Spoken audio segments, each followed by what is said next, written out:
Hey, everybody, welcome back to the OT Unleashed podcast. I'm your host, Eric Johnson, and I could not be more excited about our guest today. Um, this has been on my head for so long, and in a space where I knew that I wanted so many patient perspectives in this podcast. And I knew the very first one that I always wanted. And so, ladies and gentlemen, I want to introduce to you one of my favorite people, Zach Sutterfield, who is going to be joining us today and talking about his experience. Zach, thank you so much for being on the show. Of course. Thank you for having me. It's a very big honor. I'm pretty stoked. Yeah, well, I mean, we've worked together for the last several years, and you've been through quite a journey to be where you're at today. And one of the things that um, we're going to get into is how that journey began. And you probably didn't even know what occupational therapy was before then. Maybe you did. Maybe you did. I always I mean, assume nobody does. nothing fast like Grey's Anatomy, season two. Right, right, right. That's perfect. Right. So let's get into it. So Zach, um, no, not a lot of people are going to know why you're here right now. This is a podcast, so some people might be watching this on YouTube, so they'll see you, but a lot of people are just going to be hearing you. And I, obviously we share a very similar, not story necessarily, but we're burn brothers, Yeah, and you have a story that's pretty incredible, and I want to get into it. So tell me your origin story. What series of events led you to kind of come work, working with us? What happened with your injuries? Take it from the top. Pretend like I don't know anything. for sure, for sure. I graduated high school in 2016, and I made, I think, the natural leap to go to college. I really wanted to be, the big dream was to work for Teach for America, Yeah. work and teach middle schoolers. And so I was pursuing my educational degree. I had finished my 2 year bachelor or 2 years associates here at my local university. And I transferred to Texas State University to finish out my degree program. And on the 10th day that I was there, someone intentionally set my apartment complex on fire. Oh my Um, gosh. it's an older apartment complex, so it went up pretty quickly. I think within 3 minutes, the entire complex was engulfed. So I suffered 68% total thickness burns across my body, double amputations to both my left and my right. My left, I lost all the fingers. On my right, I had a few digits. And then, of course, I also received a traumatic brain injury from this story. And I spent roughly 18 months in the hospital, and that's where I got to meet the handsome man that's across the computer from me. So yeah, it was very Yeah. serendipitous. Yeah. So rewind a little bit. Um, a lot of people don't realize the insane amount of pain that happens when you're burned. Um, and I was, my origin story has to do with being burned in a car. And then what happens after is a huge amount of a very long road, a very painful road. But in that space where you're trying to fight or flight, you have to make some decisions to save your life. So you are on what story were you on in the apartment? I was in the second story. I went out, and the way that the fire moved across was it went into the ceilings and then spread across and then fell on top of me. And that's how I woke up. Okay, so you wake up, there's fire. Your immediate response is, I have to get away from this fire, this pain. And in the time that it's happening, I mean, I can only imagine that, you're in a lot of pain, but you're also like adrenaline, like, let's go. Oh, And, yeah, and, absolutely. in your so you are currently being hit by flames. You go to the nearest exit to the building. Was it a Mhm. window? Was it a door? Like, how did you get out of the building? So my initial belief, but it came to light that this, what had actually happened had actually come to light. So me and my roommates had crashed on the couch. We all three exited the building at the same time. They went to the right and one went to the left. I went back into the apartment and exited from what is believed to be the kitchen window. And Okay. that's why I didn't receive, smoke Immediate. inhalation, and I was able to maintain Gotcha. until Gotcha. Yeah. Well, I mean, there's a little bit of a blessing in that, right? So yes, you, yes, yeah, I mean, silver linings, right? So you jump out the window of the kitchen, and because if you don't, you're dead. You're gonna die. And yeah. also you're escaping pain in any way possible, right? So you jump out the window.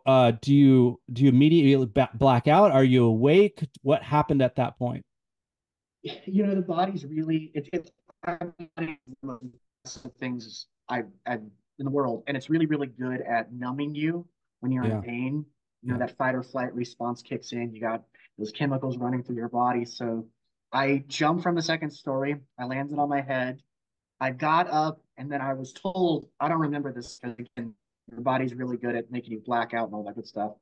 I walked about a quarter mile to the ambulance, and that is where I was knocked out and then brought to Brooke Army Medical Center.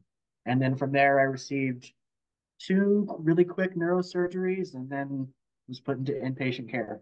Okay. So your neurosurgeries was I'm assuming that had to do with the swelling in your brain, etc., correct? Yeah, absolutely. So the way I jumped, I landed on the right side of my body, and my head, my skull slammed into the concrete below. Okay. And you know, they determined that a craniotomy was going to be necessary to get me to the next step of recovery. So as soon as I Yeah. was flown to Brooklyn Medical Center, I had an emergency craniotomy. Yeah, so this is crazy because typically when burns happen, the most crucial step of the process is the burns. And in your situation, there was way more to address at the point, and it was that you had a pretty significant traumatic brain injury that accompanied the burns, and of course, so you had this initial surgery, and they removed part of your skull so that the brain would eventually, the swelling would go down, and then eventually patch that back up. But at the time, it was, let's just make sure that we take off this as much swelling off the brain as humanly possible. So you Yeah, get to Brick Army Medical Center.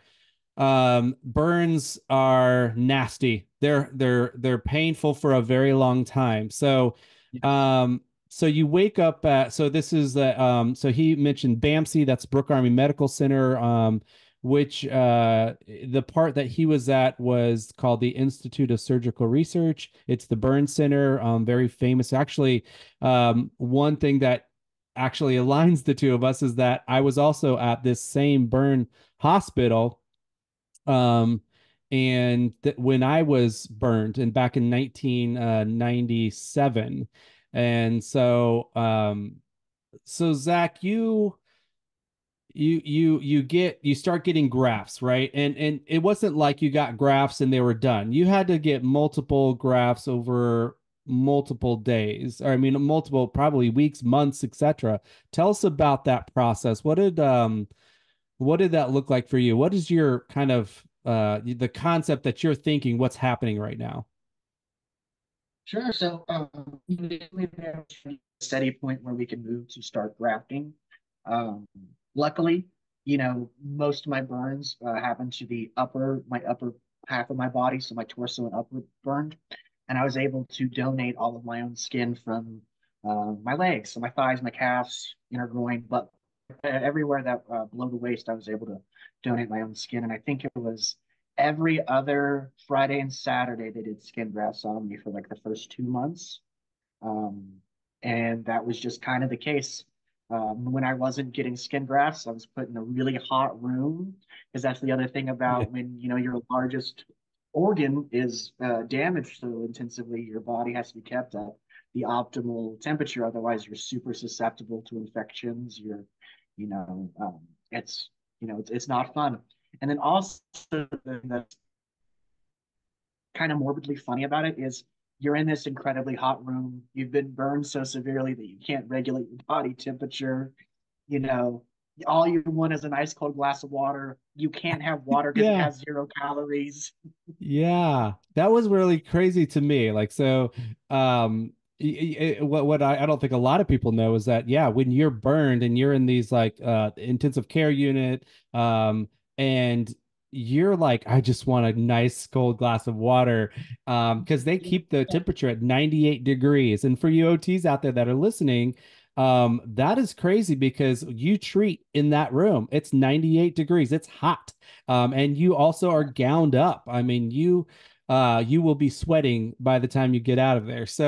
And the funny thing is, they do not give you.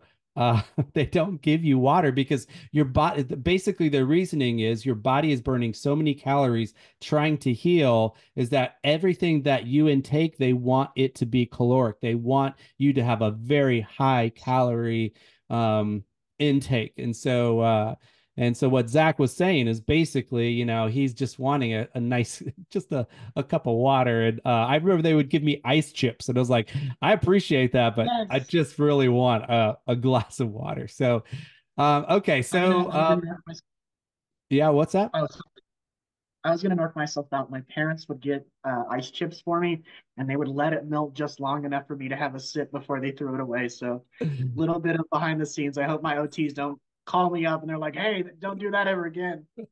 Oh, that's amazing. So when do you remember working with the rehab team? And just so you guys know, when in this particular hospital, and I think most burn hospitals, PT and OT are burn therapists, and so we don't really discriminate between you're getting occupational therapy today or you're getting physical therapy today. You're getting therapy, and so the OTs would do gait and mobility, just as the PTs would also do ADLs and other things. But the how the team worked was everybody was trained to be able to treat that burn survivor holistically, kind of across the board. And of course, you would tap into your OT and PT brothers and sisters for like, hey, can you help me with this? But Zach, you started getting therapy. When do you remember that? Like, is it like right away? Did they get you up and going, start moving you? What did that look like? So because of the brain injury, I don't remember the first, I'd say 4.5, 5 months after the injury, but I've seen videos and pictures of, a month out, and you can see me, and I'm learning to walk again. Use a gait belt and PTs on both sides, and just taking one bloody footprint after the other. Just little things like literally learning how to walk again was a big one, and um, moving from that to being in a state where I um, was in a much better health. The OT helped me get to a point where I was starting to learn how to, eat on my own and eat independently. I remember getting a cuff and a fork for the first time with an OT, and Awesome. your arms are so atrophied because of the burns. So you're learning how to maintain the control of your arm and then bring it up so you can take a bite of eggs or something like that. Yeah. And I'll Yeah. never forget, it was an OT, and they were pushing me so hard, and all my dad wanted to do was fight them because he was like, just please help my son, he's so hungry. But if they didn't push me, I wouldn't have gotten better. Yeah, and that's I think that's significant. So one of the things that OTs that are listening and maybe have never experienced burn care or been in that space is that it's hard. It is painful. It's hard. So your client was just burned, and your client has an insane amount of recovery to do, but you're asking them to move in a space that is painful all the time. And when you have pain that goes across joints, it's even worse. And when you have pain that goes up into the neck, it's even worse. And so it's very difficult. And so on top of getting these grafts, you also have donor sites, and your donor sites are just as painful, if not more painful, than the burns themselves, because it's basically a new, fresh wound, a necessary wound. So, okay, so Zach, you started working with an OT, working with that therapy team. You're starting to do things more and more independently. Um, I do have a question for you. So, when you were in that initial stage where you're recovering in the hospital, Um, what would you say? So when you were injured, what occupation, we call them occupations, or thing that you loved doing previous, you were worried that maybe you wouldn't be able to do anymore. So you had lost most of your one hand and most of the other hand. And what were some things that you were like, oh my gosh, I'll never be able to do this again? What do you got? Right, right. Writing with a pen and paper. I Yeah. went to college to be an English major, and I wound up losing my hands, which is like some great universal irony that would make a great book. But I remember a wonderful PT who still has my heart. She used this polymer that wrapped around that was like a heated plastic, poked a hole through it, and it was basically like a prosthetic hand that held a pen. And so that was the first time that he had made me what I call like an occupational cuff that Yeah. allowed me to do like write again, which was I mean, when you tell a kid with no hands that he's going to be able to write, that's pretty dang cool. That's awesome. So I love that you said occupational cuffs because you did mention universal cuff before, and universal is very broad, but I love that you said occupational cuff because that is like, I'm gonna do something with this, something that I Yeah, love, something that is important to me. Okay, so writing was a big deal. And I'll save the college story for Life version 2.0 here in a minute because I know that you have achieved so much. But so you're getting to the point where your grafts are pretty much on, you've healed. This is when I kind of got a call. Now you hadn't got your skull put back in. I'd actually love to tell this story if you don't mind, but I got a call that this young man, burn survivor, was interested in being able to play video games again, and so I was immediately in contact with your dad, with your mom, and we set up a moment where I got to come down to the burn center and spend some time with you. Um, but the story I want to tell, you can tell the rest of the stories. The story I want to tell was that you guys you couldn't you couldn't make this up, but Zach's family, well, let me tell you what happens when you have a burn survivor there. When a burn survivor comes to the Institute of Surgical Research, the military provides their family with a free place to stay in a place called the Fisher House. And the Fisher House, there's a lot of them all over the country in different military installations, but this particular Fisher House was it was crazy because Zach and his family invited me to come to their the place where they were living at the time, and it just so happens that that Fisher House, that room was the same room, the same suite that my parents and my grandparents were in when I was a burn survivor almost 20 years before that. And so it's just crazy to me. I'm isn't literally that like, insane?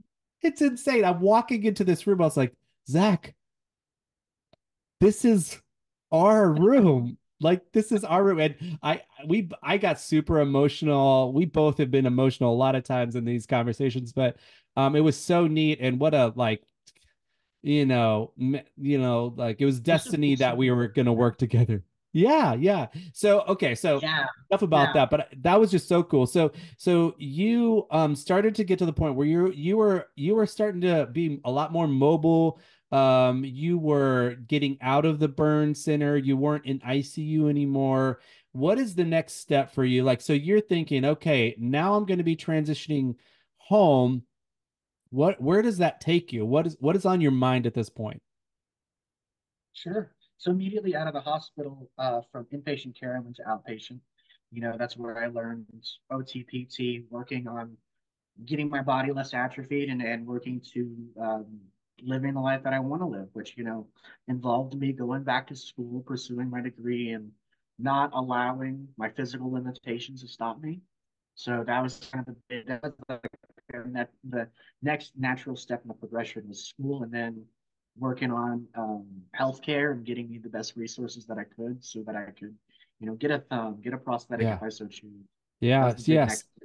I'm really excited about this because you mentioned getting a thumb, and I remember, I forget how long you were out of the burn center at this point in time, but you go home, and you're starting to try to kind of reacclimate with the civilian world outside of a Yeah. military, outside of a hospital. And how did you find out that there's an option for somebody to potentially give you a thumb? Like what was the Yeah. conversation? Did somebody reach out to you? What happened? I mean, so this is, I'm trying to be a very religious person here, but I think this is just kind of what I believe to be true. The fire marshal who was the lead investigator over our case for San Marcos happened to know about a burn survivor nonprofit that helped burn survivors get the next treatment. And so my mom, she got the information from Les Stevens was his name, and he basically said once Zach reaches a point where, you know, he wants more in-depth surgeries and he doesn't want to be because there's only I was at a triage center. There's only so much they can do before they have to take care of the next group of patients.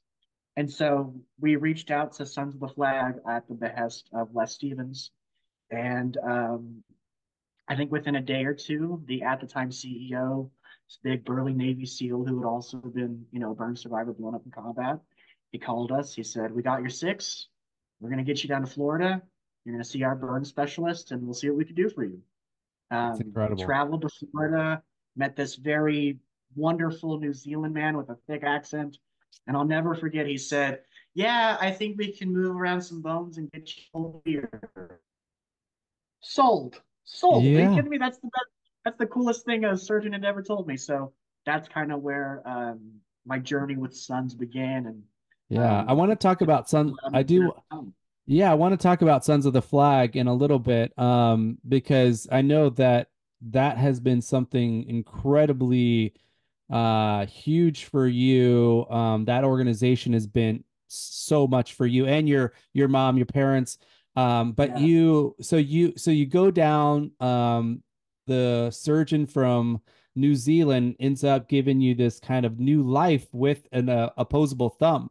And yeah, basically, he didn't add anything. He just moved some things around so that your muscles could oppose, and now all of a sudden you can grab things with yeah. an opposable thumb. Um, so you go Through the through. Go ahead. sorry, no, no, you. Oh yeah, yeah. So you get home. Okay, so now we have a thumb. You re-enrolled in. Okay, okay. You know what? Before we go there, now we're gonna start our next segment. Okay, so the first segment's your origin story, what kind of brought you here. Our next segment for this part of the podcast is Life version 2.0, and this part of the podcast is kind of where we talk about where you are now. What does the new chapter look like? What drives you, feeds you, keeps you going, right? So I know that soon after you got back, you were like, I am still Zach Sutterfield. I have me in me, and I still Yeah, have goals. I still have things I want to do. And one of the very first things I remember you saying is, I'm going back to school. And it wasn't going yeah. to be easy, but it was going to be like, I need to finish school. So tell me about, so how long post injury did you re-enroll in college? So here's the thing that not a lot of people know, and this is kind of the other secret about it was the entire time that I was, I wasn't in a coma. I was in college. To keep health insurance, I was on the disability schedule, so I was taking two classes per semester while I was getting surgeries done and taken care of. And when, everything was said and done, and I was able to come back home, I was and they were basically like, "Hey, this is the program that we think we can set up for you," which just happened to be, what I wanted to pursue, which was an English degree with a minor in sociology. I wanted to narrow specifically to be a teacher, so I took a bunch of teaching classes as well. Yeah. So after 2019, I spent 2 more years getting my degree and finishing out my program. So that was it was a really monumental day, just going from what I called a reset of 5 minutes, not being able to remember what had happened, to, quoting Shakespeare and Hamlet, thesis paper that I submitted to my professors who were like, "Wow, this is incredible! I can't believe, you know, you were able to accomplish this." And a lot of credit goes to my dad because I, of course, am a double amputee, so tell people that he was my hands. I was just the voice that told him what to type. So Yeah. that's how we used to do homework is I would speak, he would type it, and that's how golly how I got my dang degree. Man, I will tell so um I love your parents so dearly and I don't even know them that much. But the time I got to spend with your mom DJ, which she should be on this podcast at some point in time just on her own stories. But but your dad and your mom were so instrumental in your recovery, as were mine. Um, and what's again this weird, bizarre parallel. I lost my Yes, mom yes. several years ago, who was such a huge part of me and part of my life, and then uh, just in a freak thing, you lost your dad recently. Can you talk a little bit about that? I know it's still Yeah. fresh, but tell It, us you know, like, for the past year or so, year and a half, he just was getting progressively more and more tired, and he had what they believed to be pancreatitis, and so he was taking better care of himself. And one day, he, my mom, and I stayed up real late watching old movies, and then we all fell asleep on the couch, and that's when we woke up to him having a heart attack in the living room. And that's not something I'd wish on my worst enemy. My mom and I performed CPR until the medics came, and he was brought to a hospital. And I think the doctors basically told us, hey, he can live on a machine for the rest of his life. It's not going to be him, but that's your choice. And as incredibly difficult as it was, my mom, who I have no clue how that woman has as much strength as she does. She decided the best course of action was to let him go yeah, and to honor his body and honor his wishes. And so, yeah, that happened a while ago. It seems like it was yesterday, but it was um, 6, 7 months ago, maybe 8 months yeah. ago now. You Crazy. know, what's crazy is like I was like uh I when I saw that it happened and your mom was reaching out like prayers, like if anything that you can send up, like our family is in need, and just it was so hard because I also felt like hopeless. And I'm sure you probably also felt like there's nothing I can do, um, Yeah, and your dad, he left his body. And, when my mom left my body, or when her, no, she didn't leave my body, she left her body.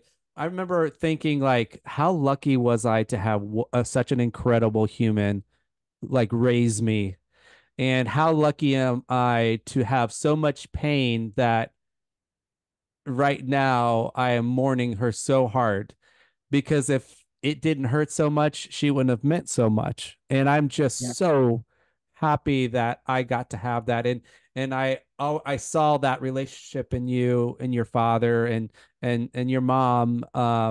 And it hurt me so hard. And in that space too, like, I want to like reach out like, Zach, what can I do for you? But I also know yeah. space is a huge deal.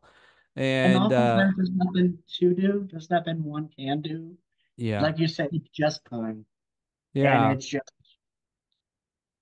I think, my dad, my best friend, and I was very, very lucky to have him in my life. Um, and the way that I try to look at it is, how lucky was I to be able to be with him in his last moments, last days, his last years. Yeah. A lot of people don't get that opportunity. Um, and so that's what I try to live with is just like, I am very, very lucky that I was able to Yeah. spend as much time with him. I mean, Yeah. I share his laugh. I got his eyes. He's not going anywhere in my heart. Yes. Yeah. Well, I love your perspective on it, and I've said it before, but I'm I'm so sorry, and my heart really broke when I saw that, and but we move forward, right? Life doesn't stop for us, and we have to kind of figure out how to do that. Um, so I do want to ask a couple things, for you. So you talked about Sons of the Flag, and I saw that you had been pretty instrumental, kind of engaging with them. I think you're an ambassador, if I'm right, for them. Yes, I'm So tell me a certified little bit about investor. Sons of the Flag and what they do, what they provide. Sure. So, Sons of the Flag was founded by a Navy SEAL by the name of Ryan Birdman Parrott. He was blown up in combat. He's also a survivor, and he received some pretty amazing care. And he saw one of his fellow SEALs very, very badly burned, and said to himself, "Why isn't he getting the care that he deserves? Why is Yeah. there this discrepancy? There's less than 200 accredited burn surgeons in the United States." So Ryan basically said, okay, I'm going to make sure that our veterans, our first responders, our military members, their families and civilians can get the best possible health care. And that's the dream that he started with Sons. And now um, I work for them and I travel the country to raise money for burn survivors. Incredible, incredible. So I love that, and like we again in these parallels, like we were both burned, and we both decided to do something more to help others. And I love that this door opened for you, and we have talked about going out and presenting together, and that's still something that I really want to do with you. And as I get my kind of brand, my social media up, I think those opportunities are going to come for us. But okay, so you travel around, you're kind of doing this stuff for people. What do you see? Kind of what does the future look like? What are you planning? Um, 5, 10 years? Like, do you have something that you're striving for, something that you're reaching to get? The dream, and it's been a dream of mine, I think, since I was cognizant enough to realize what had happened to me, and um, kind of the issues that led up to it. The big dream, is to make sure that no one has to go through what I go through, which is Yeah. a mountain of a dream. But it starts with through Sons of the Flag, we actually opened up a smaller section of them called Brighter Than the Fire. And so I travel around the Cool. country. I speak to high school aged adults, college aged adults about apartment safety, looking before you lease. I work a lot with local fire offices and municipalities to spread awareness about, hey, look, let's make sure we make our town safer. Let's make sure that Yeah. our college kids who are paying so much money to go to school can lay their head down at night. And maybe we can transition that to single family homes and making Yeah. sure that, the mom or dad who's busting their butt to give their kids the best life also, where they lay their head down at night is safe. I think that Yeah. that's just the dream. And I don't think it's ostentatious, and I don't think it's like a crazy dream to have, but Yeah. that would be if I could, make sure that we're just a safer country and community. I will. Yeah. Well, I mean, I you, you don't go to sleep thinking you're going to wake up to flames. It's just not a thing, right? So if Yeah, you are somebody that is, an Airbnb, a hotel, an apartment complex, somebody who's renting something out, the people that you sign a contract with assume that you're also doing the right thing, yes, protecting them. Um, yeah, and I do want to ask you this, because I think it's important. One thing that was when I first met you, like they didn't have any idea who started the fire, how the fire started. But over the past, 4 or 5 months, they found the yep, person, and yeah. the person has been arrested. And what did that feel like to you? Like, was that a relief? Was it sad? Was it I've got a weight off my shoulders that I know some answers? Like, what was it that how did Fatigue, all you of the above. Well, it was everything. Like, for a brief moment in time, you're vindicated. You feel Yeah. like, oh, we figured it out, we've solved everything.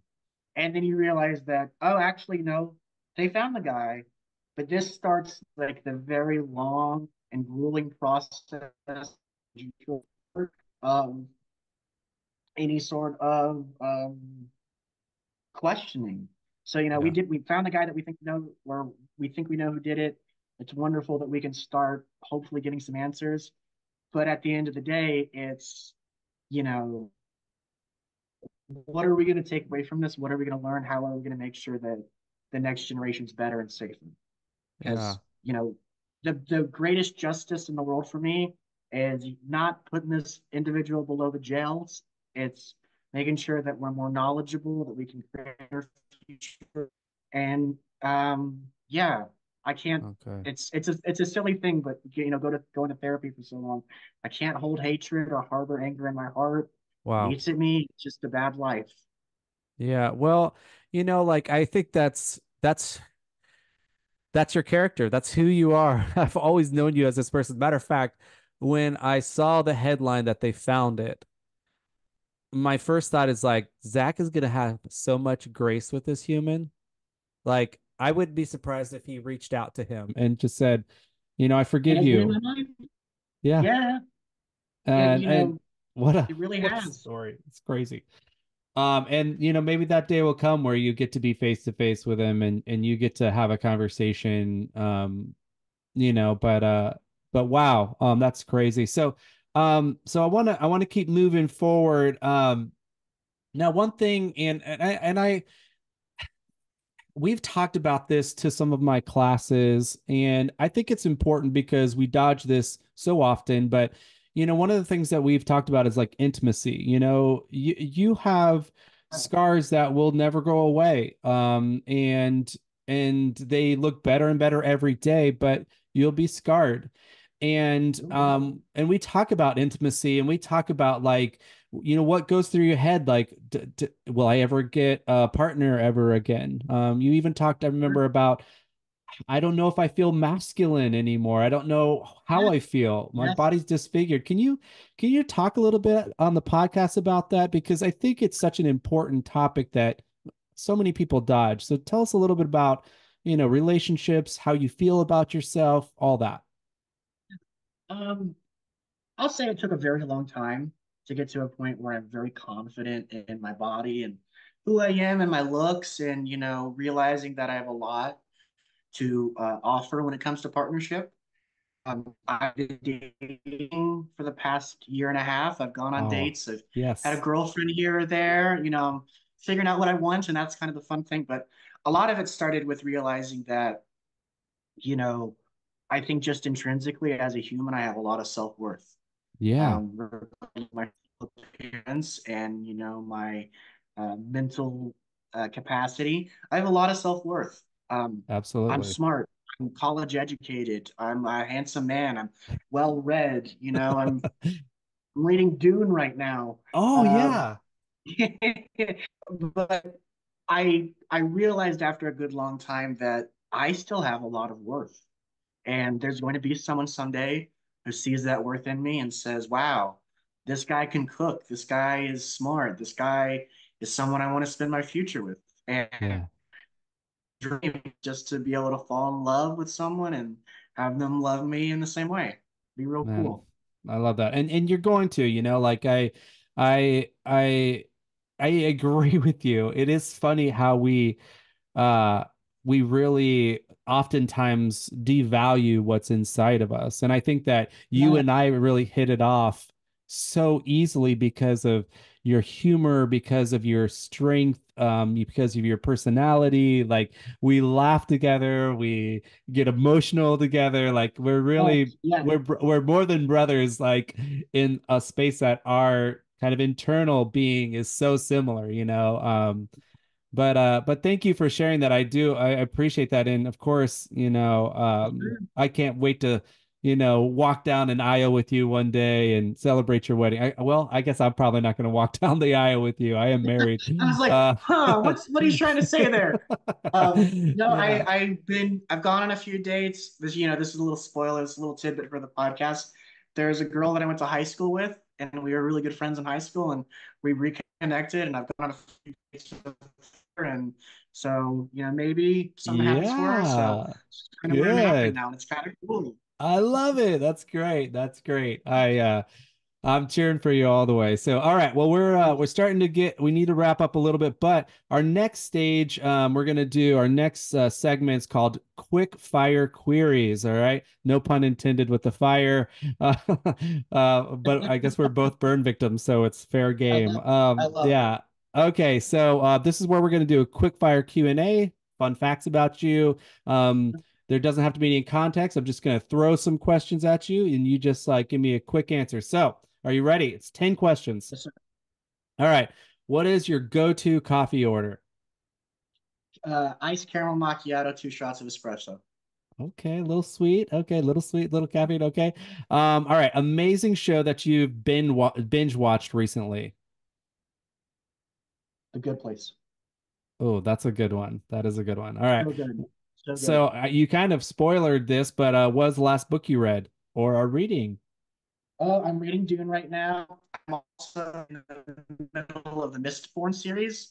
Good old Brandon Sanderson. So Yeah, got a few cool. books on my repertoire right now that I'm just cycling Good. between. Good. We just watched Dune 2, which was Oh, pretty incredible. It was really good. I'm the Dune series is on my list to read, so it's coming soon. So maybe I'll are you on just that first Dune book? Of yeah, I just picked it up. My best buddy's reading Mistborn right now, so I have to finish that trilogy, course. and then I'm moving on to Dune.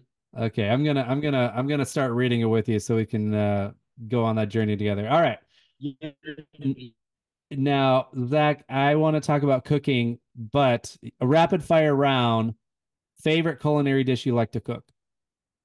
Raised short ribs. Oh, okay. I'll be over next week. All right. What is, we're going to talk about cooking after this. What is your favorite song or jam that you love to listen to at the moment?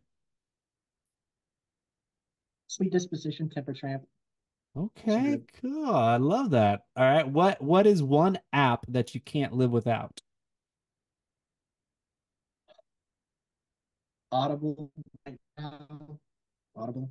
I know it's so Audible. boring, but I love being able to vacuum the house and listen to a book. In all my chores. I listen to books.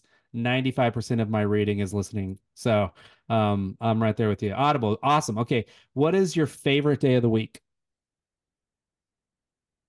Monday, it's a full week of opportunities ahead of you. Oh, look at that sage advice. Okay, what is your favorite holiday? Thanksgiving, Oh, well, food, of course. No food surprise and there. family, yes. All right, I love it. Okay, all right. This is going to be a tough one. Fill in the blank. Taylor Swift is, Incredible. this is why we're such I good friends. I am a Swiftie. I am not even afraid to admit it. I love her. Great music. She's properly rated. Like Taylor Swift rocks. I love it. I love it. I am right there with you. That's the correct answer if you Good. weren't Yes. sure. Yes. Okay, and the last question for you is what is for dinner tonight? Oh, what is for dinner tonight? I don't know. I think I may smoke a rack of ribs. Hmm. Either that or a can of sardines. I've been in a real fish place lately, so who Cool. knows? Oh, that Two sounds, very sounds good. parallel things. Ribs, Maybe both. sardines, maybe both. Who knows? Let's talk. Okay, so that's the rapid fire, quick fire queries. Good job. So let's do back up a little bit. You have really been into cooking. Has that always been a thing, or like does that kind of new since you've been burned? Um, Growing up, we always lived in military housing, right? And Yeah. so my brother and I would come home. We would sit at the dining room table and do our homework, and then 5:30 would roll around. Dad would walk in with his BDUs. He'd strip off his BDUs and his boots, and he'd come into the kitchen. And Danny would be chopping onions. I'd be washing tomatoes, and we'd all be cooking the kids. So cooking has always been a really big part of our family, and I think learning how to cook and being comfortable in the kitchen is the only reason I ever was able to Yeah. have a girlfriend in high school. So now it's just one of those things like self love is cooking for myself and my mom, and it's just a big deal. So I like it. Do you have like adaptive tools or different types of methods to handle the food or prep the food? Absolutely. So I have a few that are like really just me specific. They're basically forceps now that I think about it, but they're these very long tweezers that I can stand back and flip meat without possibly burning myself. Yes. Just the slap chopper, that thing's amazing. Love As it. someone who can't chop food, you just put it in there, smack it, you're done, you're good. If it's on the CBS channel, I've probably gotten it. I'm a big fan of those adaptive cooking equipments. Awesome. Awesome. And why not, right? Like if it's there, use Yeah. it. So all right, Zach. Well, this is coming to our last segment, and this segment I like to call the Sage Stage. And this last segment, we discuss well, you leave some kind of advice for OT practitioners, maybe students, or the community in general. You've already gave us so much Sage stuff, but what's one thing that you would love to kind of leave our audience with? What do you want to give them? I think if it's going to be OT specific, one thing I would say is remember why you entered the profession and remember why you want to help people. And remember that a lot of it comes from within. And always remember that while you're taking care of people, you are watering them so that they can grow. But always remember to water yourself too. Otherwise, you're going to, your plants not grow. So take care of yourself as you take care of others. Um, just fall in love with life. It's a really wonderful thing. Take time to smell the roses and feel the sun on your skin. Uh, Yeah, just this is something every time on the podcast. Remember that everything that you do is in community, and just always try to help out your neighbor. Always try to be a better person. Just how lucky are we to be here? yeah. That's my hippie dippy spiel for the day. I love it. I love it. I realize that one thing that we didn't talk about, so I'm going to just end with this is we didn't talk about actually my work with you. Yes. So probably should say something about it. So before we end, I do want to say, so when I got called down to work with Zach, one of the cool things, and I'll link the one of the videos here of us working together, but Zach wanted to be able to play video games. He wanted to be able to play with his dad, and so the nonprofit that I work for, Warfighter Engage, we do adaptive setups for video games. And so I remember coming down to the Institute of Surgical Research to that room that was my parents' room. And we started setting you up with playing games. And I remember you saying like your favorite game kind of titles were like well, you love the Kingdom Hearts series, the Yeah. Disney kind Yes. of Final Fantasy game. And I remember, we kind of set it all up. We got you hooked up with an Xbox adaptive controller.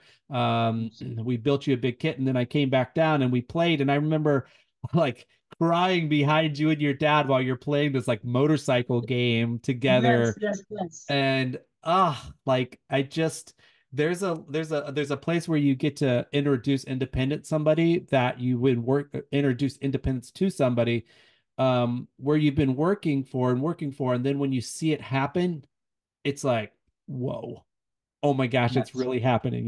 So That really reopened my love for video games, and I gotta let you know that it has continued to this day. that's so I good. have like a Steam account. I have so many games that I've been playing. That's great. I'm on my third through all those games, so I'm way I into love it. it. Well, that's awesome. And I'm so glad, that is like, to be able to volunteer and help humans in a way that you're not really, this podcast is called OT Unleashed. I'm OT Unleashed, but the point is that you're not limiting yourself to kind of the structure that society tries to throw on you. And to be able to volunteer your services and do something significant is really everything. And that's exactly what you're doing, with Sons of the Flag. And so, but Zach, thank you so much for being here. Unfortunately, it is time to say goodbye, my friends. Keep exploring, keep dreaming, and continue to unleash the extraordinary in the ordinary. Thank you for joining us on the OT Unleashed podcast. And we want to always encourage you to engage, cultivate, and unleash. Thanks again, Zach. Thanks, y'all. All right. Bye, everyone.